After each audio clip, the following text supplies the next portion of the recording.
बिस्मिल्लाहिर्रहमानिर्रहीम। अस्सलाम वालेकुम नाज़रीन, इस वक्त मैं ट्रैवल कर रहा हूँ कराची से लाहौर की तरफ शालीमार एक्सप्रेस के अंदर। और अभी आज ही हमारी ट्रेन जो है वो सुबह की 1.5 घंटा लेट भी थी। मैं इसी बारे में सोच रहा था कि क्या हमारे मुल्क में ट्रेन के ऊपर ये सर्विसेज दी जा रही हैं। तो अभी इस गाड़ी के अंदर जो अमला है उनके बदौलत मुझे पता लगा है कि पीछे हमारे से कुछ 15 मिनट के वक्फे के ऊपर पीछे हज़ारा एक्सप्रेस आ रही थी, वो पटरियों से उतर गई है।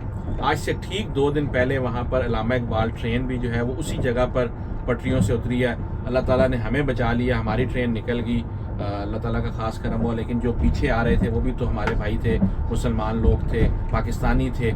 उनकी इस वक्त अभी जो वीडियोस मैं आपको ऊपर चला के दिखाऊंगा कि क्या उनकी इस वक्त हालत है। पूरी की पूरी ट्रेन जो है वो पटरियों से उतर चुकी है। और मैं अब इसमें रेलवे वालों को हम क्या कह सकते हैं, लेकिन हमें तो दस दिया जाता है कि जी कोई एक हादसा हो जाए तो ट्रेन का जो वज़ीर है वो रिज़ाइन कर देगा और जो हमारी सरकार है वो ये कर देगी वो कर देगी। लेकिन ऊपर नीचे एक ही जगह पर 2 दिनों में 2 ट्रेनें जो हैं वो इतने शदीद किस्म के हादसात का शिकार हुई हैं, जिसमें लोगों की जानो माल का नुकसान तो हुआ ही हुआ है, उसके अलावा जो उनके टाइम का नुकसान हुआ है उसका कौन अजाला करेगा। लेकिन हमारा मुल्क ऐसा इस वक्त बेहिस हो चुका है, हमारे हुक्मरान ले लें या जो भी इस मुल्क के करता धरता हैं, जो असल इस मुल्क को चला रहे हैं, कि उनकी तवज्जो इस वक्त सिर्फ सियासतदानों को पकड़ने पर, सियासत के लोगों को पकड़ने पर, सियासी सपोर्टर्स को पकड़ने पर लगी हुई है।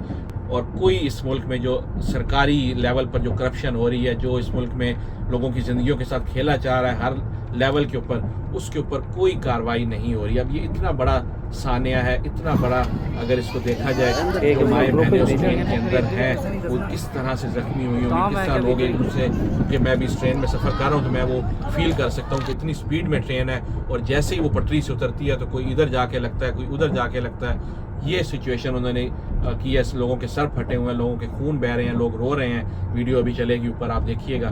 तो इस मुल्क में करने वाला कौन है, इनसे कौन पूछने वाला है? हम आवाम है, अगर हम बोलते हैं तो हमें भी ये उठाकर जेलों के पीछे बंद कर देते हैं कि जी आप उस जगह पर क्यों मौजूद थे। मैं वैसे ही आपको एक तंजिया जो है वो बता रहा हूँ कि 9 मई वाले दिन आप उधर क्या कर रहे थे। अगर आप वहाँ पर मौजूद नहीं है तो आपके वालिदैन को उठा लेंगे कि जी आपने इस बच्चे को पैदा क्यों किया। अगर वालिदैन नहीं मिलेंगे तो उसके भाई बहन को उठा लेंगे कि जी आप उस माँ के पेट से क्यों है, जिस माँ के पेट से वो बच्चा आया जो 9 मई को वहाँ पर एहतजाज करने आया हुआ था।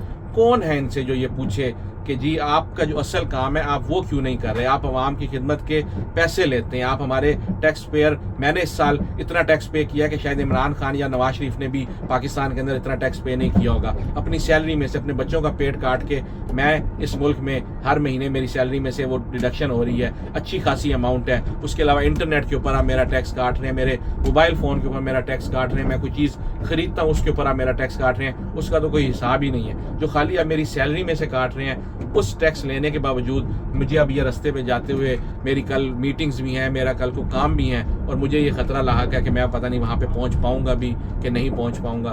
तो कौन है जो इन लोगों से पूछेगा कि जी आप जो अपना असल काम है वो आप करते नहीं हैं और इधर उधर के आपने जो है वो केसेस बना के लोगों को पकड़ना, डराना, ये करना वो करना। नहीं पकड़ना तो किसी को लाखों करोड़ों की करप्शन पे नहीं पकड़ना, और पकड़ने पे आना तो किसी को ऐसे पकड़ लेना कि जी आपने ये अपने उसमें क्यों नहीं शो करवाया कि आपने ये घड़ी खरीदी, आपने ये घड़ी बेची, आपने ये किया वो किया। ये सिर्फ मैं आपको रेफरेंस के तौर पे दे रहा हूँ कि पकड़ने पे हैं तो छोटी छोटी चीज़ों के ऊपर पकड़ने पे कर सकते हैं। तो क्यों नहीं आप, मैंने पहले भी एक प्रोग्राम किया था कि अगर आपने रेड लाइन्स बढ़ानी है तो इस तरफ भी रेड लाइन्स बढ़ाएं कि आप ये जो करप्शन हो रही है, जो ये दूसरा वाकया हुआ है ऊपर नीचे, तो क्यों नहीं उस पटरी को ठीक किया गया। मुझे ये अमला ही बता रहा है अंदर से कि वहाँ पर सैलाब और बारिशों की वजह से वो ट्रैक जो है वो इस काबिल नहीं रहा है कि वहाँ से ट्रेन गुजर सके। लेकिन ये फिर अल्लाह तवक्कल, जिस तरह ये ट्रेन गुजर गई तो ये कहेंगे कि जी अल्लाह तवक्कल, देखें शालीमार भी तो गुजर गई, हज़ारा की अपनी किस्मत थी वो नहीं गुजर सकी। हालांकि असल कसूर यहाँ पर यह है कि वो ट्रैक गुजरने के काबिल नहीं है।